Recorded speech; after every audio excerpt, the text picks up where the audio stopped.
Oscar Wilde, The Picture of Dorian Gray, Part 75.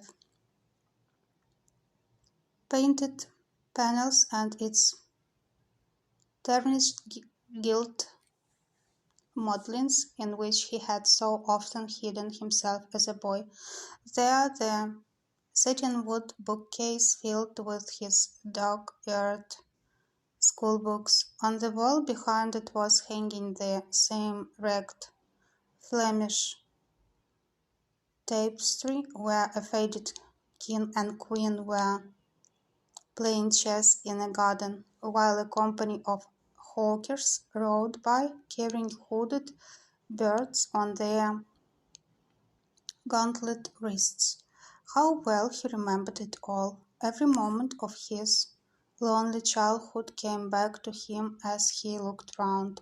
He recalled the stainless purity of his boyish life, and it seemed horrible to him that it was here the fatal portrait was to be hidden away.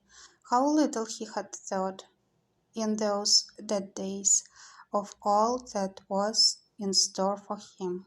But there was no other place in the house so secure from prying eyes as this. He had the key, and no one else could enter it. Beneath its purple pall, the face painted on the canvas could grow bestial, sodden, and unclean. What did it matter? No one could see it. He himself would not see it. Why should he watch the hideous corruption of his soul? He kept his youth. That was enough. And besides, might not his nature grow finer after all? There was no reason that the future should be so full of shame.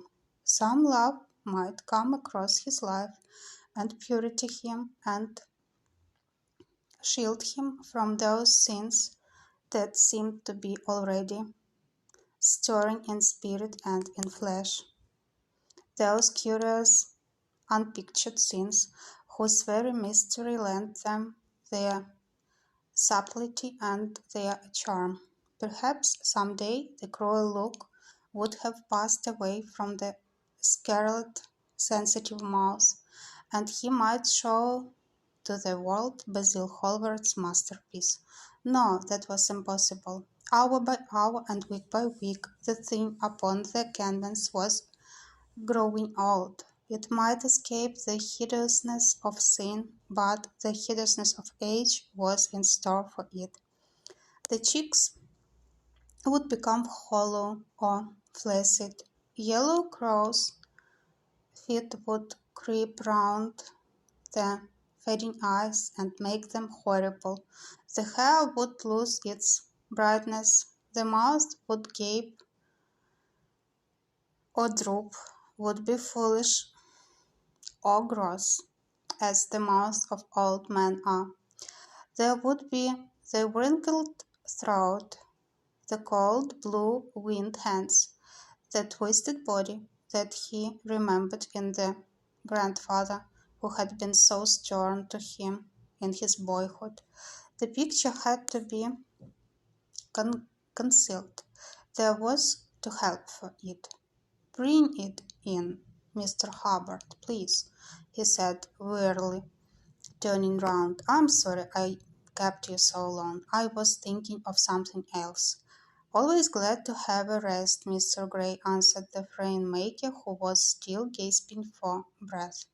"Where shall we put it, sir?" "Oh, anywhere. Here, this will do. I don't want to have it hung up. Just lean it against the wall. Thanks." "Might one look at the work of art, sir?" Dorian started. "It would not interest you, Mr. Hubbard," he said, keeping his eye on the man.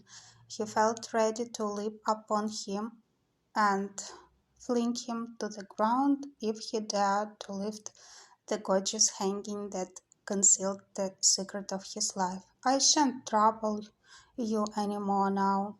I'm mighty obliged for your kindness in coming round." Not at all, Mr. Gray. Ever ready to do anything for you, sir."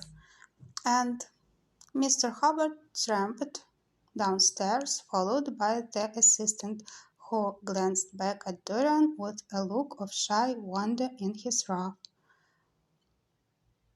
uncomely face. He had never seen anyone so marvelous.